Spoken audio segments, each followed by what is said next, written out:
বিকেলবেলা ছাদে বের উঠছিলাম, উঠলে আমি একটু হালকা কান্দা গেছিলাম। আমার মনে হলো যেন আমার কেউ ধাক্কা মারলে। আমি আশঙ্কায় ওই জায়গায় পড়ে যাচ্ছিলাম। ছাদের উপরেই পড়ে যাচ্ছিলে? একটুখানি জন্যই ছাদের থেকে নিচে পড়িনি।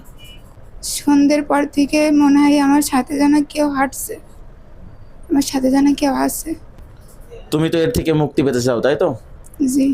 আচ্ছা ঠিক আছে, তোমাকে আমি হেল্প করব, সহযোগিতা করব, কোনো ভয় নেই ইনশাল্লাহ। ঠিক আছে। আসসালামু আলাইকুম রহমতুল্লাহ।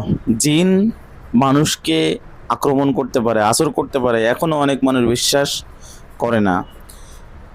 আমার কাছে যে সকল রোগী আসে, যাদেরকে প্রেসক্রিপশন করা দরকার, ঔষধ লেখা দরকার, তাদেরকে ওইটাই লিখে।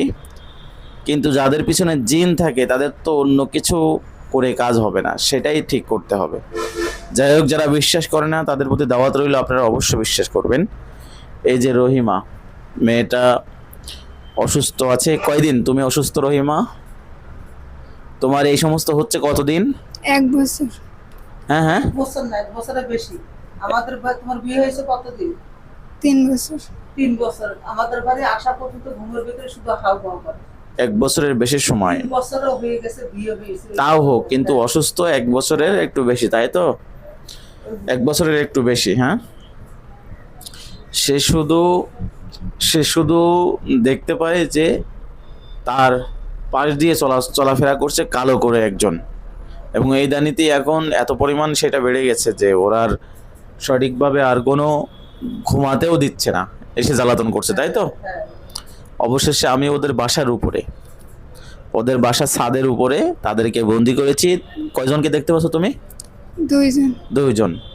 দুইজনকে সে দেখতে পাচ্ছে। অর্থাৎ যার পিছনে জিনের আছর থাকবে, একমাত্র সে যেভাবে এসে ওর সামনে দেখা দেয় সেইভাবে তাকে দেখতে পাবে। কালো দুইজনের মতো এসে দেখা দেয়, সেই কালো করেই সেই দুজনকে দেখতেছে। তো এই দুইজনকে কমপ্লিট করতে পারলে, করে যদি কোরআনিক চিকিৎসা দেওয়া হয়, তাহলে সে ইনশাল্লাহ সুস্থ হয়ে যাবে, কোনো কিছুই লাগবে না। যাই হোক, ভিডিওটা দিয়েছে আপনাদের সাবধানের জন্য। বহুত জিন তারা সবসময় মানুষের ধোঁকা দেওয়ার জন্য চেষ্টা করে, তারা ক্ষতিগ্রস্ত করার জন্য চেষ্টা করে।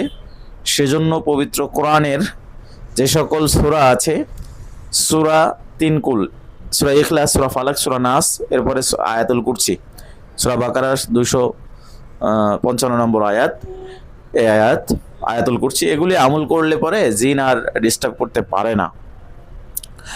তো সকলেই এর থেকে বাঁচার জন্য আমল করবেন, 5 ওয়াক্ত সালাত আদায় করবেন, এই মেয়েটার জন্য দোয়া করবেন। আমি এই জিনগুলো যখন খুঁজে পেয়েছি, তাহলে অবশ্যই এখন কমপ্লিট করে দিব, যাতে করে ও সুস্থ হয়ে যায়। সবাই ভালো থাকবেন। আসসালামু আলাইকুম রহমতুল্লাহ।